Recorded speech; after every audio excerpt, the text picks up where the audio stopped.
నయమాను రాజునొద్దకు పోయి, క్షమించాల 3వ వచనము చదువుదాం. షోమ్రోన్లోనున్న ప్రవక్త దగ్గర నా ఏలినవాడు ఉండవలనని నేనెంతో కోరుచున్నాను.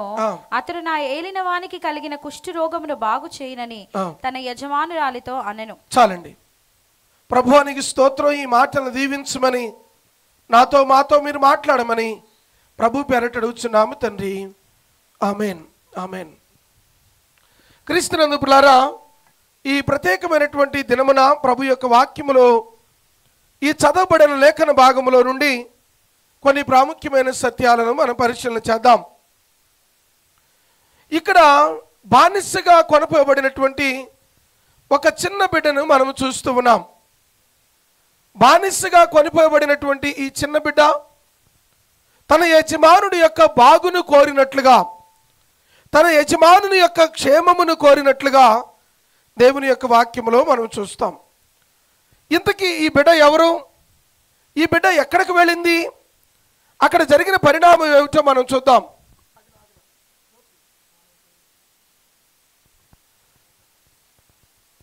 అక్కడ జరిగినటువంటి పరిణామాలు ఏమిటో మనము పరిశీలన చేద్దాం. ఈ లేఖన భాగంలో నుండి ప్రాముఖ్యంగా ఒక 4 సత్యాలను మనం పరిశీలన చేయబోతున్నాం. ఇంతకీ ఈ యవన బిడ్డ లేదా ఈ చిన్న బిడ్డ ఎక్కడకు కొనిపోబడింది, జరిగినటువంటి పరిణామం ఏమిటో ఒక్కసారి మనం పరిశీలన చేద్దాం. అయితే 5వ అధ్యాయం 1వ వచనంలో మనం చూసినప్పుడు సిరియా రాజు లేదా సిరియా దేశం ఒకటి ఉంది. ఆ దేశములో ఆ సిరియా రాజు యొద్ద సర్వ సైన్యాధ్యక్షునిగా ఒక వ్యక్తి ఉన్నాడు. ఆ వ్యక్తి పేరు నయమాను అని దేవుని యొక్క వాక్యములో వ్రాయబడింది. ఈ నయమానును గురించి అనేక పర్యాయములు మనం విని ఉంటాం ప్రియులారా. అయితే ఈ సిరియా దేశములో ఉన్నటువంటి ఈ నయమాను అద్భుతమైన స్థానములో ఉన్నాడు, గొప్ప ఆధిక్యతలో ఉన్నాడు. వాక్యం ఏమని సెలవిస్తా ఉందంటే, సిరియా రాజు సైన్యాధిపతి అయినటువంటి నయమాను ఒకడు ఉండెను అని జ్ఞాపకం చేస్తున్నాడు. ఆ తర్వాత మాట్లాంటాడు, అతని చేత యెహోవాయే సిరియా దేశమునకు ఏం చేస్తున్నాడు? జయము కలుగు చేస్తావు. ఎవరు కలుగు చేస్తా ఉన్నాడు? దేవుడే కలుగు చేస్తా ఉన్నాడు. ఇంతకు వీరు ఎవరు? ఈ సిరియన్స్ సహజంగా ఇశ్రాయేలులకు ఒక రకమైనటువంటి రైవాలిటీ ఉంది. ఇశ్రాయేలులతో యుద్ధం చేస్తూ ఉండేవారు, ఇశ్రాయేలులని చెరపట్టుకొని తీసుకొని వెళుతూ ఉండేవారు. కానీ ఇశ్రాయేలు జనాంగము దేవుని యొక్క మాటను నిర్లక్ష్యం చేయడం వల్ల, దేవుని యొక్క మాటను లక్ష్య పెట్టకపోవడాన్ని బట్టి పలుమార్లు శత్రువులకి దేవుడు అధికారం ఇచ్చినట్లుగా మనము చూస్తూ ఉన్నాం. అయితే ఈ నయమానును గురించి చెప్పబడిన మాట, ముందు ఈ నయమాను ఎవరు అన్న మాటను మనం చూస్తే, ఈ నయమాను ప్రియులారా సైన్యాధిపతిగా ఉన్నాడు. సిరియా దేశములో రాజు తర్వాత సైన్యమనంతటిని సంరక్షించేటువంటి అద్భుతమైనటువంటి హోదాలో తనున్నాడు. ఇతను గూర్చి దేవుని యొక్క వాక్యము 4 విషయాలు చెప్తా ఉంది. మొట్టమొదటి విషయం ఏమిటంటే, దేశమందంతటా అతను వెళ్ళిన చోట జయము కలుగుతా ఉంది. ఓటమిని చూడట్లేదు, అద్భుతమైనటువంటి విజయం కలుగుతా ఉంది. ఓటమి లేదు ప్రియులారా. అద్భుతంగా ఏ ప్రాంతమునకు వెళ్ళినా, ఏ ప్రదేశమునకు వెళ్ళినా ఎవరు జయమునిస్తున్నారంటే, పైన ఆకాశమందు ఉన్నటువంటి యెహోవా తనకి విజయమునిస్తూ ఉన్నాడు. ఈ రోజున దేవుని పిల్లలుగా దేవుని మీద మనం ఆధారపడినప్పుడు, దేవుని మీద మనం ఆనుకున్నప్పుడు ప్రియులారా, దేవుడు తప్పక మనకు విజయం ఇస్తాడు అన్న సంగతిని మరవకూడదని దేవుని ప్రేమను బట్టి మనం చేస్తూ ఉన్నాను. అంత మాత్రమే కాదు, నయమానుని గురించి చెప్పబడిన 2వ మాట ఏమిటంటే, గనుక అతడు తన యజమాను దృష్టికి ఘనుడై దయ పొందిన వాడైను అని రాయబడింది. ఈ నయమాను ప్రియులారా తను వెళ్ళిన చోటల్లా విజయం కలుగుతూ ఉంది. రెండవది, తన రాజుగారి ఎదుట తనకు దయ కలిగింది. అంత మాత్రమే కాదు, అతని దృష్టికి అనగా రాజు దృష్టికి అతను ఘనుడుగా ఎంచబడ్డాడు. దేవునికి స్తోత్రము కలుగునుగాక. అంతవరకు బ్రహ్మాండంగా ఉంది. మొదటగా వెళ్ళిన చోట విజయం కలుగుతూ ఉంది. రెండవది, పనిచేసే చోట మంచి గౌరవము దక్కుతూ ఉంది. 3వ విషయం ఏమిటంటే, అతడు మహా పరాక్రమశాలి అయి ఉండెను. అతడు పరాక్రమము కలిగిన వాడు, అతడు అద్భుతమైనటువంటి యుద్ధ వీరుడు పులారా, అతడు అనేక మందిని జయించిన వాడు అని వ్రాయబడి ఉంది. ఇంతవరకు బాగానే ఉంది.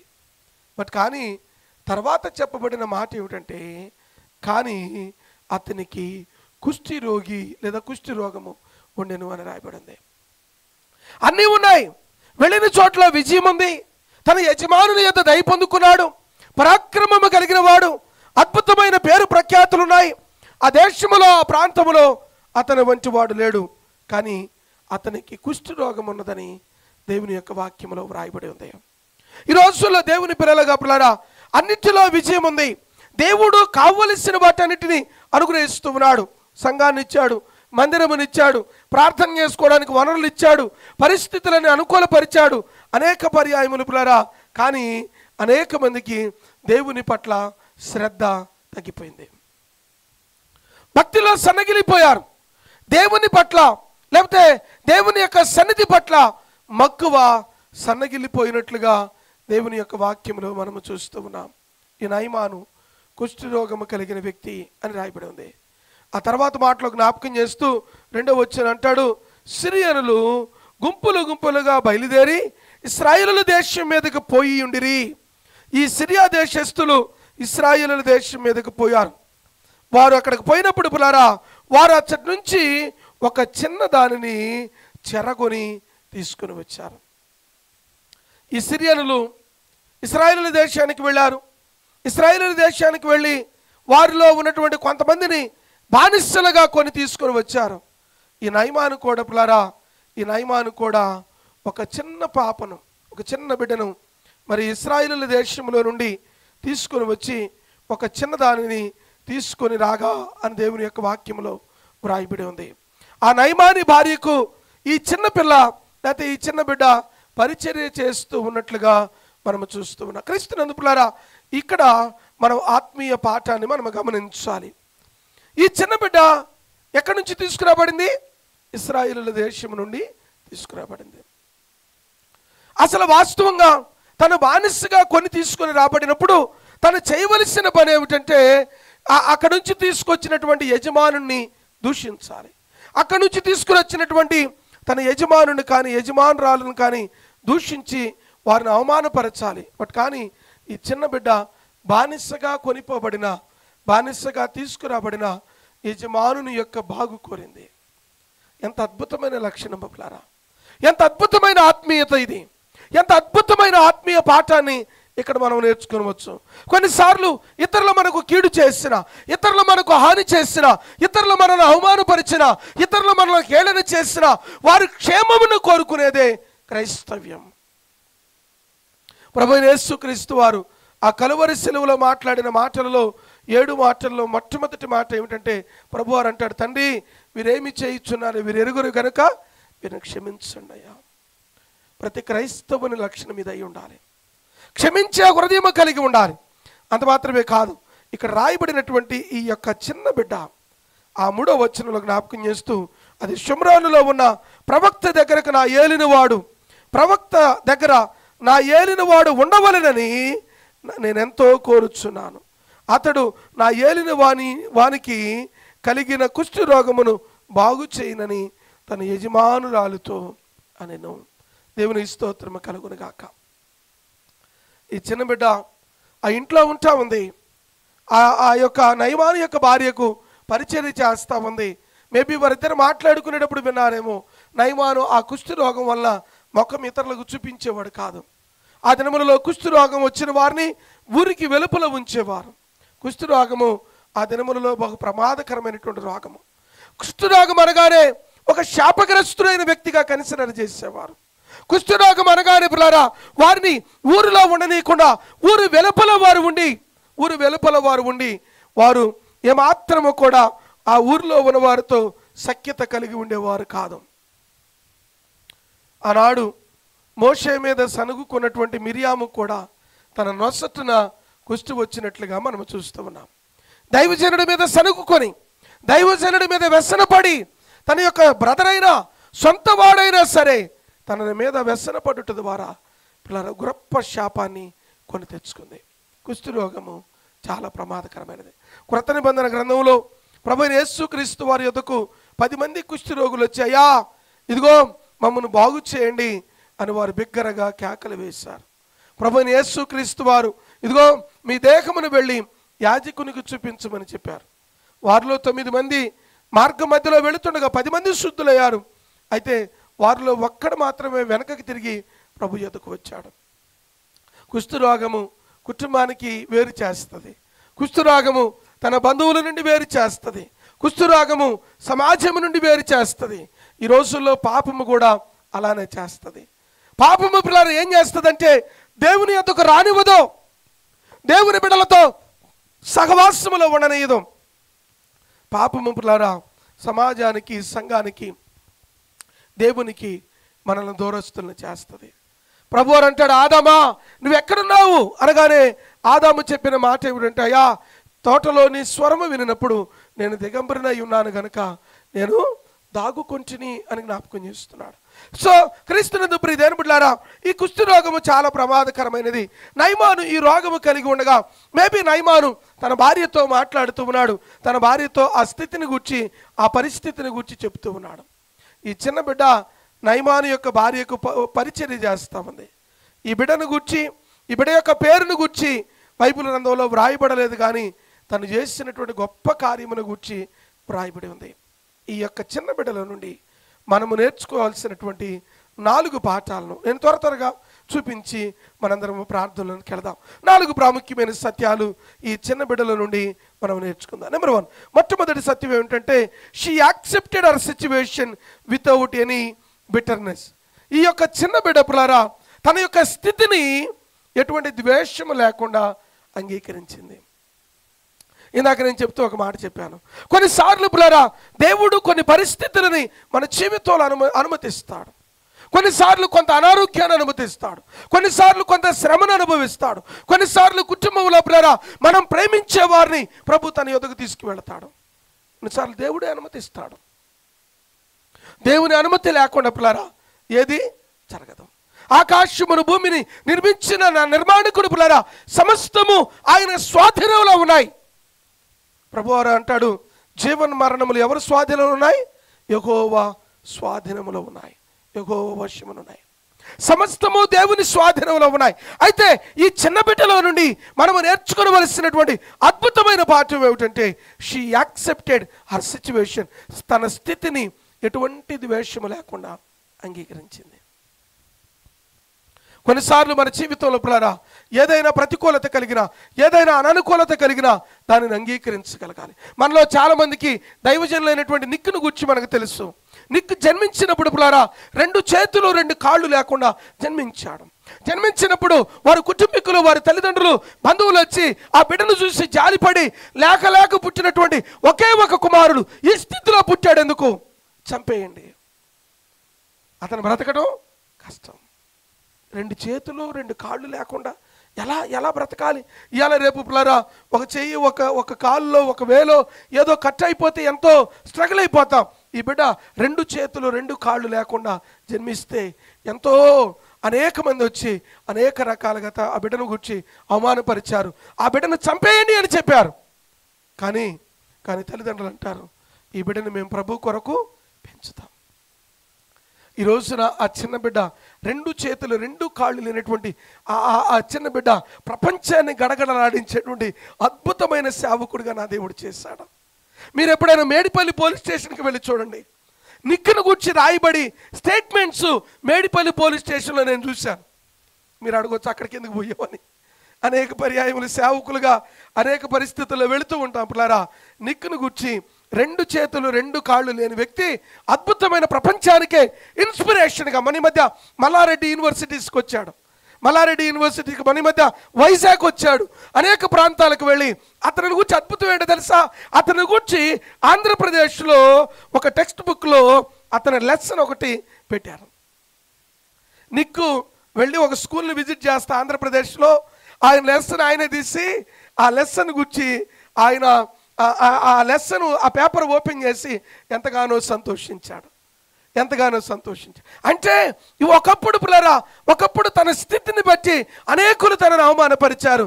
ఆ దేవుడు పిల్లరా ఆ వ్యక్తిని అలా తయారు చేయటంలో ఒక ఉద్దేశము కలిగి ఉన్నాడు అని మర్చిపోకూడదు. నేనంటాను, ఒకవేళ ఈ యొక్క చిన్న బిడ్డ ఆ రోజు ఇశ్రాయేలు దేశము నుండి సిరియా దేశమునకు తీసుకుని వచ్చి ఉండకపోతే నయమాను జీవితంలో అద్భుతం కలిగేది కాదేమో. దేవుడు ఎరిగినవాడు, ఆయన ఆకాశము భూమిని సృజించినవాడు, ఆయనకి సమస్తము తెలుసు పిల్లరా. ఆయన కొన్నిసార్లు ఏదైనా స్థితిని అనుమతిస్తే దానిని అంగీకరించవలసిన వారమై ఉన్నాము అని మరవకూడదు. ఫిలిప్పీలకు రాసిన పత్రిక 4వ అధ్యాయము 6వ వచనాన్ని చూడండి. ఫిలిప్పీలకు రాసిన పత్రిక 4వ అధ్యాయము 6వ వచనం.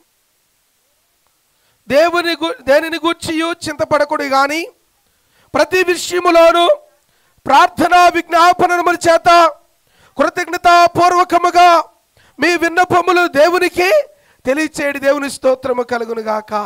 అప్పుడు సమస్త జ్ఞానమునకు మించిన దేవుని సమాధానము క్రీస్తు వలన మీ హృదయములకును మీ తలంపులకును కావలి. దేనిని గురించి చింతపడకూడదు. ఇదెందుకు కలిగింది, అదెందుకు కలిగింది, బుర్ర బద్దలు కొట్టుకోకూడదు. అక్కర్లే. దేవుడు అనుమతిస్తే నేను సంతోషంగా స్వీకరిస్తాను.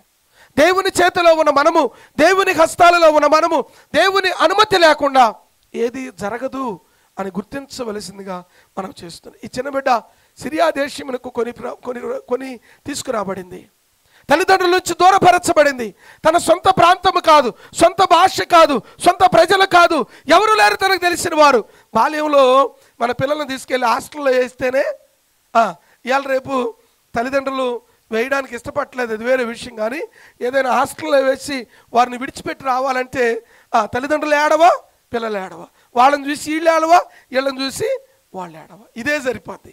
అయితే ఈ చిన్న బిడ్డను తీసుకొచ్చినప్పుడు పిల్లరా తల్లిదండ్రుల నుంచి దూరం చేసి ఒక్కదాన్నే తీసుకుని వస్తూ ఉన్నప్పుడు వారి తల్లిదండ్రులు కూడా అక్కడ నిలబడి ఉండి వారిని సహాయతగా నిలుచొని ఉన్నప్పుడు ఈ చిన్న బిడ్డ పిల్లరా ఆ బాల్య దినములలోనే నా దేవుడు ఏదో ప్రణాళిక కలిగి ఉన్నాడు, నా దేవుని చిత్తమే ఇది కాబోలు, దేవుడు దీనిని అనుమతించాడంటే ఆయన వ్యర్థంగా దీనిని అనుమతించడు, దేవుడు ఉద్దేశము కలిగి ఉన్నాడు, దేవుడు ఒక ప్రణాళిక కలిగి ఉన్నాడు అన్న మాటను తన జ్ఞాపకం చేసినట్లుగా మనం చూస్తున్నాం. 37వ కీర్తన 5వ వచనంలో ఈ మాట అంటాడు చూడండి. 37వ కీర్తన 5వ వచనము. నీ మార్గమును యెహోవాకు అప్పగించుము, నీవు ఆయనను నమ్ముకొనుము. నీ మార్గమును యెహోవాకు అప్పగించుము, నీవు ఆయనను నమ్ముకొనుము, ఆయన నీ కార్యములను నెరవేర్చును. దేవుని స్తోత్రము కలుగును గాక. నీ మార్గములు ఏం చేయాలి? దేవునికి అప్పగించాలా.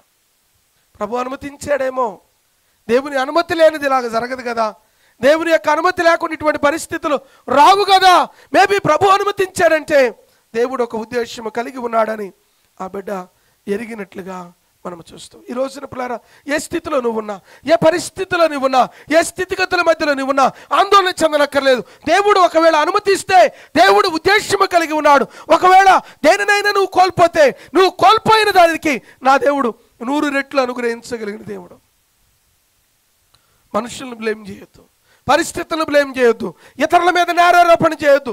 ప్రభువుకి దేవునికి స్తోత్రము కలుగును గాక అని చెప్పగలిగే బిడలముగా ఉందముగాక. ఆమేన్, హల్లెలూయా. నెంబర్ 2, రెండవ సత్యం ఏమిటంటే she kept her faith in God. దేవుని యందు తన విశ్వాసాన్ని నిలిపి ఉంచింది. అయ్యో దేవుడు ఎందుకు అనుమతించాలి, ఇంత శ్రమను ఎందుకు అనుమతించాలి, నా తల్లిదండ్రులకి దూరపరిచి ఇంత ప్రాంతానికి నన్ను ఎందుకు చెదరగొట్టాలి, గూడు చెదరగొట్టబడిన పక్షి వలె నేనున్నానే అని తన ఆందోళన చెందలే. తన విశ్వాసము పులారా ప్రభువు యందు తనకున్న విశ్వాసమును విడిచిపెట్టలేదు. ఈ రోజున పులారా ఏ పరిస్థితులు వచ్చినా, ఏ స్థితిగతులు వచ్చినా దేవుని యందు విశ్వాసాన్ని విడిచిపెట్టకూడదు. యోబుకి బహు భయంకరమైన శ్రమ కలిగింది. యోబు చెప్పిన మాట అద్భుతమైన మాట. యోబు గారు అంటాడు, యెహోవా ఇచ్చెను, యెహోవాయే తీసుకొనెను, ఆయన నామమునకు మహిమ కలుగునుగాక అని జ్ఞాపకం చేస్తున్నాడు. దేవుడే ఇచ్చాడు, ఒకవేళ దేవుడే తీసుకొని ఉంటే ఆయన నామమునకే మహిమ కలుగునుగాక అని యోబు జ్ఞాపకం చేస్తున్నాడు. ఆత్మీయ పిల్లలముగా పిల్లరా దేవుని యొక్క జనాంగముగా మనందరము చేయవలసింది అదే కదా.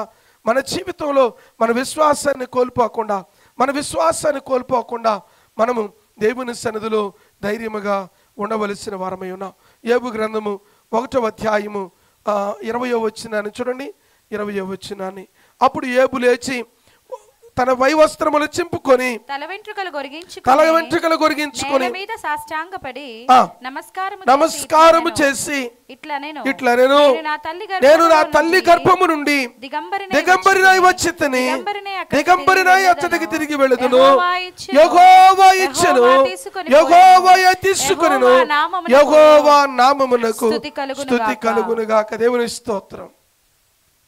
దేవుడు శ్రమను అనుమతించాడేమో, దేవుడు ఒకవేళ కుటుంబంలో ఈ స్థితిని అనుమతించాడేమో. అనుమతించిన దేవునికి మహిమ కలుగును కాక. అనుమతించిన నా దేవుడికి హెచ్చించకుండా ఊరుకోడు. అనుమతించిన నా దేవుడు ఉన్నతమైన స్థానంలో ఉంచక ఊరుకోడు. అనుమతించిన నా దేవుడు నన్ను లేవనెత్తక మానడు అని ఎరగాలి. నా దేవుడు విడిచిపెట్టడం పిల్లారా. నా దేవుడు నిన్న నేడు నిరంతరము ఏకరీతిగా ఉన్న దేవుడు. ఆయన పరిశుద్ధుడు పరిశుద్ధుడు పరిశుద్ధుడు అని కొనియాడబడుతున్న దేవుడు ఆయన. కాబట్టి మన జీవితంలో కలిగినటువంటి ప్రతికూలతలు మన విశ్వాసంలో సడలిపోకూడదు, విశ్వాసంలో బలహీనపరచిపోకూడదు, విశ్వాసంలో సనగిలిపోకూడదు. నా దేవుడు ఈ స్థితి నుండి నన్ను లేవనెత్తుతాడు అని ఎరగాలి. యెషయా గ్రంథము 12వ అధ్యాయము 2వ వచనాన్ని చూడండి. యెషయా గ్రంథము 12వ అధ్యాయము 2వ వచనములో ఈ మాట అంటూ ఉన్నాడు, ఇదిగో నీ రక్షణకు కారణభూతునగు దేవుడు నేను భయపడకము ఆయనను నమ్ముకొనుము, యెహోవాయే నాకు బలము. భక్తుడు జ్ఞాపకం చేస్తూ ఈ మాట అంటాడు, నేను భయపడక ఆయనను నమ్ముకొని ఉన్నాను. యెహోవాయే నాకు బలము, ఆయనే నా కీర్తనాస్పదము, ఆయన నా రక్షణకు ఆధారమాయను. దేవుని స్తోత్రము కలుగును గాక. నా దేవుడు రక్షించేవాడు, నా దేవుడు లేవనెత్తేవాడు, నా దేవుడు బలపరిచేవాడు.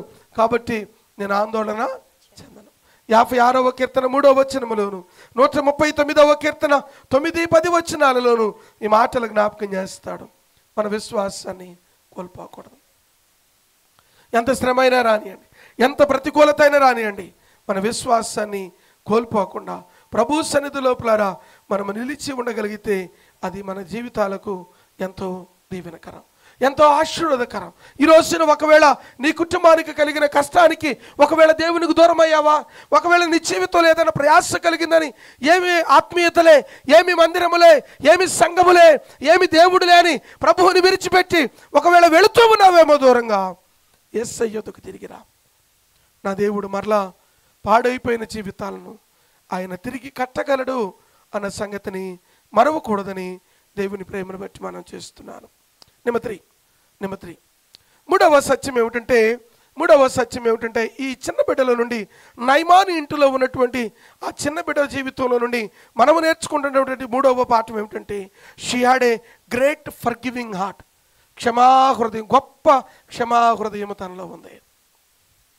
అయ్యో వీరు నన్ను తీసుకొచ్చి బానిసగా మార్చారు కదా, ఏదైనా అవకాశం వస్తే నా యజమానుని నా యజమానురాల్ని చంపేసి నేను పారిపోతాను అనుకోలే. అర్థమవుతుందండి? తన బానిసగా కొనిపోబడినప్పుడు పిల్లారా, సహజంగా ఎవరైనా ఏదైనా హాని చేశారంటే ఏం చేస్తాం? అవకాశం దొరికినప్పుడు రివెంజ్ తీర్చుకుందాం అనుకుంటాం.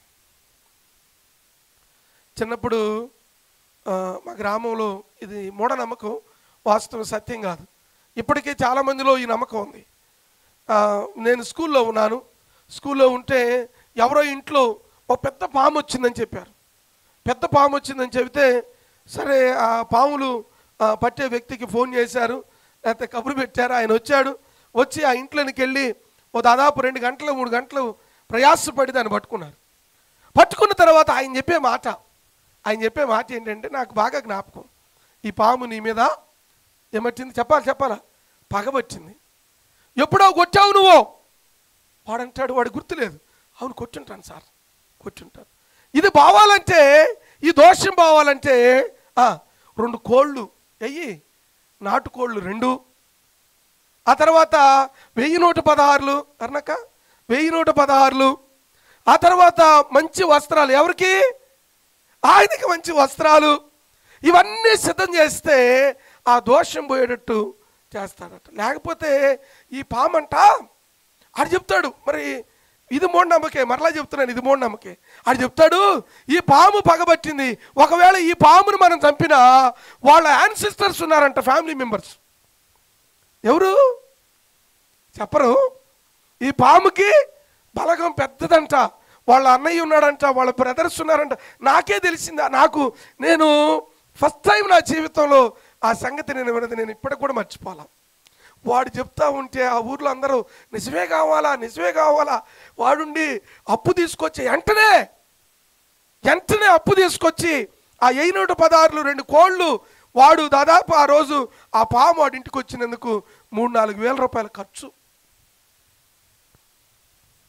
ఈ పామును మనం చంపేసినా ఇది ఆల్రెడీ చెప్పేసిందంటే ఏమని, ఇదిగో నేను వాడిని కాట్ చేయడానికి వెళ్తా ఉన్నాను, అక్కడ నేను పట్టుబడితే మీరందరూ సిద్ధంగా ఉండాలా, మీరందరూ సిద్ధంగా ఉండి మీరు తప్పకుండా వెళ్ళి వాడి కుటుంబాన్ని కాటే. ఈడుండి వామ్మో లేనిపోయింది, నాకేమైనా హాని చేస్తుందేమో, నా పిల్లలకేమైనా హాని చేస్తుందేమో, పిల్లల తరం ఇది హాని చేస్తుందేమో అని దెబ్బకి 3-4 వేల రూపాయలు ఖర్చు పెట్టి ఆ దోషం పోయేటట్టు చేశాడు. విచిత్రమైన విషయాలు. సరే, మెట్టుకు కొంతమంది అసలు వాస్తవానికి పాములు పగబట్టవు. సైన్స్ ప్రకారం ఏంటంటే పాములకు పగబట్టరు, వాటికి అసలు జ్ఞాపకం ఉండదు, వాటికి ఏం తెలియదు. అమ్మ జ్ఞాపకం ఉంటుందా?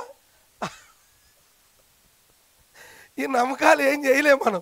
సరే, సైన్స్ ఏం చెబుతుందంటే పాముకు పగబట్టే శక్తి లేదు, దానికి జ్ఞాపకం పెట్టుకునే శక్తి లేదు. కానీ ఇప్పటికి కూడా చాలామందికి నమ్మకం ఏంటంటే నువ్వు పాముని ఏదైనా తొక్కిస్తే దానికి వాళ్ళ చుట్టాలకు కూడా చెప్తుందమ్మా, పగ అయితే పడుతుంది, చుట్టాలకు చెప్తలేదు. సరే, మెట్టుకు పిల్లారా, చాలామంది విచిత్రమైనటువంటి అంటే ఈ ఎందుకు జ్ఞాపకం చేస్తున్నానంటే జంతువులు పగబడతాయి అని అంటూ ఉంటారు. కుక్క దాని మీదకి ఏదైనా రాయి విసిరేస్తే కోపంతో మీదకి తిరుగుబాటు చేస్తుంది. అయితే గమనించాల్సింది ఏమిటంటే దేవుని పిల్లలుగా మనకు ఒక విచక్షణ దేవుడు అనుగ్రహించాడు. ఈ చిన్న బిడ్డల నుండి మనము నేర్చుకోవలసినటువంటి అద్భుతమైన పాఠం ఏంటంటే పిల్లరా, ఈ చిన్న బిడ్డ క్షమాహృదయం కలిగినటువంటి తల్లి.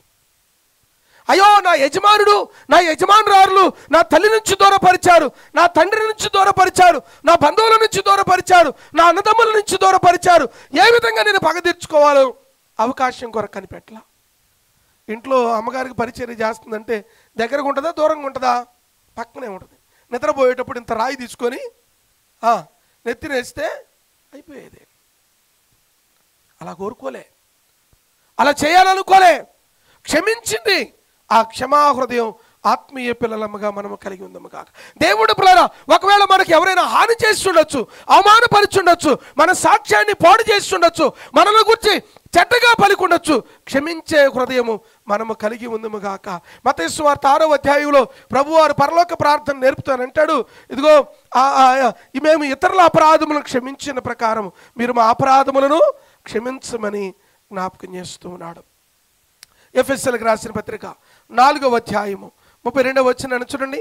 ఎఫెసీయులకు రాసిన పత్రిక 4వ అధ్యాయము 32వ వచనం ప్లీజ్. ఒకని ఎడల ఒకడు దయ కలిగి కరుణాహృదయులై క్రీస్తునందు దేవుడు మిమ్మును క్షమించిన ప్రకారము మీరు ఒకరిని ఒకరు క్షమించుడి. దేవుని స్తోత్రము కలుగును గాక. మనం ఏం చేయాలి? ఒకరినొకరు క్షమించాలి. దేవుడు మనల్ని క్షమించుండకపోతే ఈరోజు ఈ స్థితిలో మనం ఉండేవాళ్ళము కాదు. కొలస్సీలకు రాసిన పత్రిక 3వ అధ్యాయము 13వ వచనములో ఈ మాట అంటాడు. కొలస్సీలకు రాసిన పత్రిక 3వ అధ్యాయము 13వ వచనం. ఎవడైనను తనకు హాని చేసినని ఒకడు అనుకొనిన ఎడల ఏం చేయాలి? హాని చేసినా గాని ఒకరిని ఒకరు సహించుచు ఒకరిని ఒకరు క్షమించుడి. ప్రభు మిమ్మల్ని క్షమించిన ఎడల ప్రభు మనల్ని క్షమించిన ఎడల మీరును క్షమించడం. ఆయన మనల్ని ఎలా క్షమించాడు అలాగనే మనము కూడా క్షమించాలి. ఈ జీవిత పయనములో ఎంతో మంది ఎదురవుతూ ఉంటారు, ఎంతో గాయపరిచేవారు ఎదురవుతూ ఉంటారు. కొన్నిసార్లు వాళ్ళు చేసిన గాయం జీవితంలో మర్చిపోం. నేను నా కొద్దిపాటి సేవా జీవితంలో ఈ 12-13 సంవత్సరాల్లో ఎన్నో పరిస్థితులు నేను చూశాను.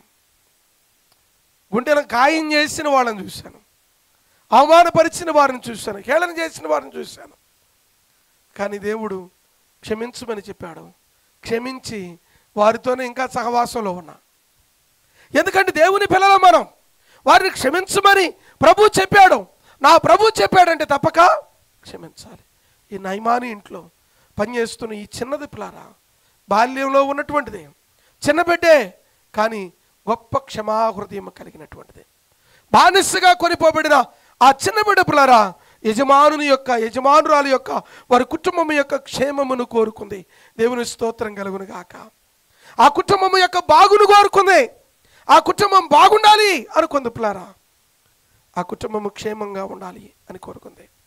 4వ పాఠం, ఈ చిన్న బిడ్డల నుండి మనము నేర్చుకునేటువంటి 4వ విషయం ఏంటంటే, she had a great desire her master to experience a great healing of God.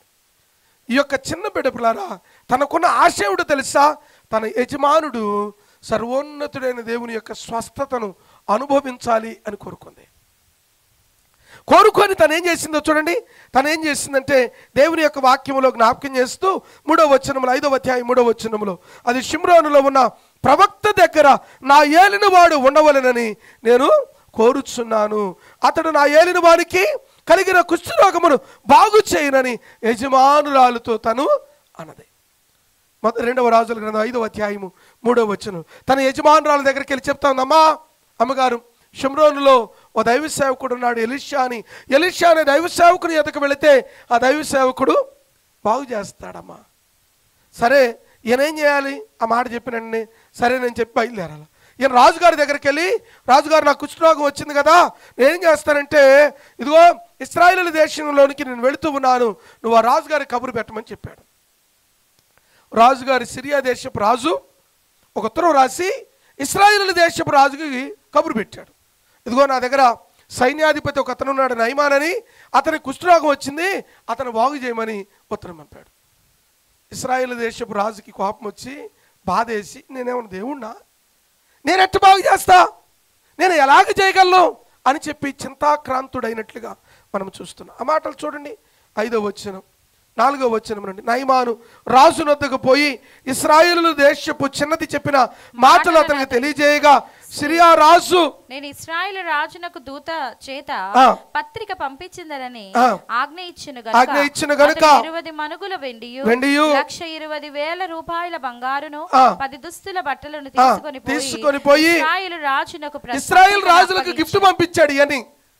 రాజు ఆ గిఫ్ట్లు, మరి నాయన నీ గిఫ్ట్లు అట్టుంచు, ముందు ఇది బాగు చేయాలంటే నాకు రావాలి కదా, నేనేమన్నా దేవుణ్ణా అంటాడు. చూడండి 6వ వచనం. ఆ పత్రికలో ఉన్న సంగతి ఏదనగా, నా సేవకుడైన నయమానునకు కలిగిన కుష్ఠ రోగమును నీవు బాగు చేయవలనని ఈ పత్రికను అతని చేత నీకు పంపించి ఉన్నాను.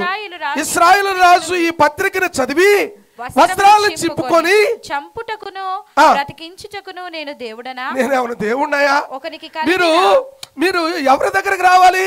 పోవాల్సిన వారి దగ్గరికి వెళ్ళకుండా రాంగ్ పర్సన్ దగ్గరికి వెళ్ళాడు. రాజుకి కబురు పెట్టి, అయ్యా రాజుతో అంటున్నాడు, ఎన్ని గిఫ్ట్లు పంపించి ఇదిగో నువ్వు బాగు చేయమన్నప్పుడు అప్పుడు అంటున్నాడు ఆయన, వస్త్రాలు చించుకొని ఇశ్రాయేలు రాజు బాగు చేయుటకు చంపుటకు బ్రతికించుటకు నేను దేవుడనా? ఒకరికి కలిగిన కుష్ఠ రోగమును మాపుమని నా యొద్దకు ఇతడు పంపుట ఏమి? నాతో కలహమునకు కారణము అతడు ఎట్లు వెదుకుచున్నాడో మీరు ఆలోచించవలెనను. ఈ సంగతి, ఈ మాటలు విని అక్కడి నుంచి రాజుగారు ఇక్కడున్న రాజుగారికి సిఫారసు చేశాడు. మేబీ నయమాను చాలా మంచి వ్యక్తి అయి ఉండొచ్చు. కాబట్టి సిఫారసు చేసిన వెంటనే ఇశ్రాయేల్ రాజుకి భయం వేసి, ఈయన కారణం వెతికి యుద్ధానికి రావాలనుకుంటున్నాడు, బాగు చేయకపోతే నా మీదకి యుద్ధానికి వస్తాడు, కాబట్టి ఏం చేయాలని చెప్పి తన వస్త్రాలను తీసుకొని చింతపడతా ఉంటే 8వ వచనం చూడండి దయచేసి. ఇశ్రాయేలు రాజు వస్త్రములను చింపుకొనిన సంగతి దైవజనుడైన ఎలీషాకు వినపడినప్పుడు అతడు, నీ వస్త్రములు ఎందుకు చింపుకొంటివి? ఇశ్రాయేలులో ప్రవక్త ఉన్నాడని అతనికి తెలియనట్లు అతన్ని నా యొద్దకు రానిమ్ము అని రాజునకు వర్తమానం. దేవునికి స్తోత్రము కలుగును గాక. ఇశ్రాయేలులో ప్రవక్త ఉన్నాడని అతను నా యొద్దకి రానివ్వండి. సరే మెట్టుకు ఎలీషా యొద్దకు తను వెళ్ళాడు. ఎలీషా యొద్దకు వెళ్ళినప్పుడు పిల్లారా అక్కడ గొప్ప అద్భుతం జరిగింది. గొప్ప అద్భుతం జరిగింది. ఎలీషా చెప్పాడు, నువ్వు వెళ్ళి నేను క్లుప్తంగా చెప్పేస్తాను, యోర్దాను నదిలో 7 మార్లు మునగమన్నాడు. ఈ నయమాను కోపం వచ్చేసింది. నయమాను కోపం వచ్చి నయమాను అంటాడు, నయమాను చెప్పిన అన్నటువంటి మాట ఏమిటంటే 11వ వచనం, అందుకు నయమాను కోపము తెచ్చుకొని తిరిగిపోయి ఇట్లనెను, అతడు నా యొద్దకు వచ్చి నిలిచి తన దేవుడైన యెహోవా నామమును బట్టి తన చెయ్యి రోగమున్న స్థలము మీద తడిమి ఆడించి రోగమును మాన్పునని నేను అనుకుంటుని దమస్కు నదులైన అబానాయను ఫర్పరరును ఇశ్రాయేలు దేశంలోని నదులన్నిటికంటే శ్రేష్టమైనవి కావా, వాటిలో స్నానము చేసి శుద్ధి నొందలేనా అని అనుకుని రౌద్రముతో తిరిగి వెళ్ళిపోయాడు. సరే మెట్టుకు తర్వాత తన దగ్గర పనిచేసే ఒక పనివాడు ఉండి, అయ్యా ఇదిగో ఒకవేళ ఈ ఫలానది చేయమంటే నువ్వు చేయవా, ఫలానా కార్యము జరిగించమంటే జరిగించాలి కదా, కాబట్టి ఆ మాటకు లోబడమని చెప్పినప్పుడు పిల్లారా ఆ మాటకు మొత్తానికి లోబడి యోర్దాను నదిలో మునిగినప్పుడు ఆ 7 మార్లు తను మునిగినప్పుడు పిల్లారా 7వ మారు మునిగి లేచినప్పుడు పసిపిల్ల వాని దేహం వలె తన దేహం మార్చబడింది. దేవుని స్తోత్రము కలుగునుగాక. ఇప్పుడు నా ప్రశ్న ఏమిటంటే, ఇప్పుడు నయమాను ఆ పిల్లని బానిసగా చూసుంటాడా, కుమార్తెగా స్వీకరించుంటాడా? అమ్మా, కుమార్తెగా స్వీకరించుంటాడు ఖచ్చితంగా. ఎందుకొరకంటే తనకున్నటువంటి ఆ రోగము గురించి తను చింతపడతా ఉంటే తనను గురించి పిల్లారా ఈ చిన్న బిడ్డ చింతపడతా ఉంది. అయితే పిల్లారా దేవుని పిల్లలుగా మనకు హాని చేసేవారైనా, మనకు కష్టపెట్టేవారైనా, మనల్ని అవమానపరిచేవారైనా వారిని గురించి చింతించడమే, వారిని గురించి ప్రార్థన చేయడమే దేవుడు మనకు అప్పగించిన బాధ్యత అని మర్చిపోకూడదు. ఈ నయమాను ఇంట్లో ఉన్న చిన్నపిల్ల తన యజమానుడు దేవుని యొక్క స్వస్థతను అనుభవించాలి, దేవుని యొక్క శక్తిని ఎరగాలి అని తను అనుకున్నట్లుగా మనం చూస్తూ ఉన్నాం. సామెతల గ్రంథం 22వ అధ్యాయం 9వ వచనములో మనం చూసినప్పుడు, సామెతల గ్రంథము 22వ అధ్యాయం 9వ వచనం చూడండి. నేను ముగిస్తాను, మనందరము ప్రార్థనలో ముందుకి కొనసాగుదాం. సామెతల గ్రంథం దయాదృష్టి గలవాడు తన ఆహారములో కొంత దరిద్రునికిచ్చును, అట్టివాడు ఏమవుతాడు? దీవెన. మన కొన్నిసార్లు లేకపోయినా ఇతరులకి మేలు చేసేటట్టు ఉండాలి. కొన్నిసార్లు మనకి లేకపోయినా మనకు కష్టమైనా, నాకు బాగా జ్ఞాపకం, నేనేదో గొప్ప కార్యం చేశాను, నేను గొప్పవాడిని చెప్పడానికి ప్రయత్నం చేయట్లా. కొంతకాలం క్రితం మా నాన్నగారికి సర్జరీ అయింది. సర్జరీ అయితే గాంధీ హాస్పిటల్లో సర్జరీ అయింది. ఆ సర్జరీ అయ్యి ఆ బెడ్ మీద రెస్ట్ తీసుకుంటూ ఉన్నారు. రెస్ట్ తీసుకుంటూ ఉంటే పెట్రోలియం వాళ్ళు, పోలీసు వాళ్ళు, నేను హాస్పిటల్లోనే మా నాన్నతో గాంధీ హాస్పిటల్లోనే ఉన్నాను. పెట్రోలియం వాళ్ళు రాత్రి తెల్లవారుజామున 3 గంటల ఆ టైంలో ఒక వ్యక్తిని తీసుకొచ్చారు. రక్తపు మడుగులో ఉన్నాడు, వాళ్ళంతా రక్తము కత్తిపోట్లతో ఉంది. మా నాన్నగారు పక్క బెడ్డే అతనిది. ఎంత భయంకరంగా ఉన్నాడంటే ఆ రక్తం అంతా అసలు భయంకరమైనటువంటి దీనస్థితిలో తనున్నాడు. ఎవరు లేరు తనకెవరు. ఆయన అడిగారు, నీకు ఎవరైనా ఉన్నారా ఇక్కడ, ఏం జరిగిందని అడిగితే ఏమీ చెప్పట్లేదు, ఏమీ తనకి చెప్పలేకపోతా ఉన్నాడు. నేను అప్పుడు బైబిల్ కాలేజ్ చేస్తా ఉన్నాను. నాకే అంత మాత్రం, నేను బైబిల్ కాలేజీలో ఉన్నప్పుడు నాకున్నదే 2 జతలు, ఒక టీషర్టు, ఒక ప్యాంటు, నల్ల ప్యాంటు, వైట్ టీషర్టు, తర్వాత ఒక చొక్కా, ఇక అయ్యే నాకు ఉన్నది. సో కాలేజీకి వెళ్ళి వచ్చినప్పుడు మరలా వాటిని వాష్ చేసి మరలా వేసుకుంటూ ఉండేవాడిని. అయితే అప్పుడే ఈ చర్లపల్లి ప్రాంతంలో ఉండేవాళ్ళం. ఒక కంపెనీలో సమ్మర్లో డ్యూటీ చేస్తూ ఉండేవాడిని. కొంత డబ్బులు వచ్చాయి. ఆ డబ్బులు పెట్టి సికింద్రాబాద్ స్టేషన్కి ఎదురుగానే బట్టల షాప్ ఉంటే వాళ్ళ దగ్గరకు పోయి బట్టలు కొనుక్కున్నా, ఒక చొక్కా ప్యాంటు కొనుక్కున్నా, బైబిల్ కాలేజీకి తీసుకెళ్దామని. కొనుక్కున్నప్పుడు నాకు ఈ వ్యక్తిని చూసినప్పుడు నిజంగా చాలా కనికరం వేసింది, బాధేసి నా దేవుడు నాకు ఈగిపోతాడా, నా దేవుడు నాకు మేలు చేయకపోతాడా అని వెళ్ళి అన్న దగ్గరికి వెళ్ళి మాట్లాడి, ఆయన ఎక్కడున్నాడో నాకు తెలియదు కానీ పిల్లారా ఆయన కొరకు ప్రార్థన చేసి ప్రభువుని గురించి తనకు చెప్పి నేను కొనుక్కున్నటువంటి వస్త్రాలు అన్నకి నేను ఇచ్చేసి ఆ తర్వాత ఆయన ఉదయాన్నే ఆ బట్ట పెట్టి తను దుడిచిన తర్వాత మార్చుకోవడానికి కూడా వస్త్రాలు లేవు. ఈ వస్త్రాలు ఇచ్చినప్పుడు తను ఎంతో కృతజ్ఞతను ఎక్స్ప్రెస్ చేశాడు. నేను ఎందుకు ఈ మాటను జ్ఞాపకం చేస్తున్నానంటే, ఒక వ్యక్తి దీనస్థితిలో ఉన్నప్పుడు మనకు కలిగిన దానిలో నుండి ఏదైనా మనము సహాయపడితే నా దేవుడు మనల్ని మర్చిపోడు. దేవుని స్తోత్రం కలుగును గాక. ఈ రోజున పిల్లారా దేవుడు అనేక వస్త్రాలు నాకు ఇచ్చాడు, అనేక వస్త్రాలు దేవుడు నాకు ఇచ్చాడు. ఒకప్పుడు లేని స్థితిలో ఉన్నప్పుడు మనము లేని స్థితిలో కూడా ఇతరులకు సహాయపడడానికి ముందుకు వస్తే దేవుడు మనల్ని మరిచిపోడు అన్న సంగతిని జ్ఞాపకం చేసుకోవాలి. ప్రత్యేకంగా ఈ యొక్క చిన్న బిడ్డ, ఆ నయమాను ఇంట్లో ఉన్నటువంటి చిన్న బిడ్డ, తను దీన స్థితిలో ఉంది, తను బానిసగా కొనిపోబడింది, తను యజమానురాలకు పరిచర్య చేస్తూ ఉంది. బట్ కానీ ఆశ అయితే తన యజమానుడి కుటుంబం బాగుండాలి అనుకుంది. తన యజమానుని కుటుంబం బాగుండాలి. నాకు ఒక హాని చేసినా పర్వాలేదు, నాకు కష్టం కలుగు చేసినా పర్లేదు, నన్ను బాధ పెట్టినా పర్లేదు, వారు మాత్రం బాగుండాలి. అందుకని పౌలు గారు అంటాడు, క్రీస్తు యేసునికి కలిగిన ఈ మనసు మీరును కలిగి ఉండడే. ఆయన అవమానపరచబడుతూ, ఆయన హేళన చేయబడుతూ, ఆయన దూషించబడుతూ, ఆయన అనేక పర్యాయములు పిల్లరా దూషణ పొందుతూ అయినా కానీ నోరు మెదపలేదు. ఆయన వారిని క్షమిస్తూ వచ్చినట్లుగా లేఖన భాగంలో మనం చూస్తాం. ఈ రోజున ఆత్మీయ పిల్లలుగా ఈ యొక్క నయమాను ఇంట్లో ఉన్నటువంటి ఈ చిన్న బిడ్డ జీవితంలో నుండి 4 సత్యాలను మనం నేర్చుకున్నాం. ఆత్మీయులుగా ఈ 4 సత్యాలను మన జీవితంలో అన్వయించుకుంటూ జాగ్రత్తగా ప్రభు కొరకు బ్రతుకుతూ దేవుని సన్నిధిలో ముందుకు కొనసాగే కృప మనందరము కలిగి ఉందమ్మగాక. ఆమేన్. అందరము తల ఉంచుదాం, కళ్ళు మూసుకుందాం, ప్రార్థన చేసుకుందాం. మహోన్నతుడైన తండ్రి, మహిమగల మా రాజా, పరిశుద్ధుడైన దేవా, నీ కొందనాలు స్తోత్రాలు. నీ కృపను బట్టి మీ కొందనాలు స్తోత్రాలయ్యా. మీ కనికరమును బట్టి మీ కొందనాలు స్తోత్రాలు.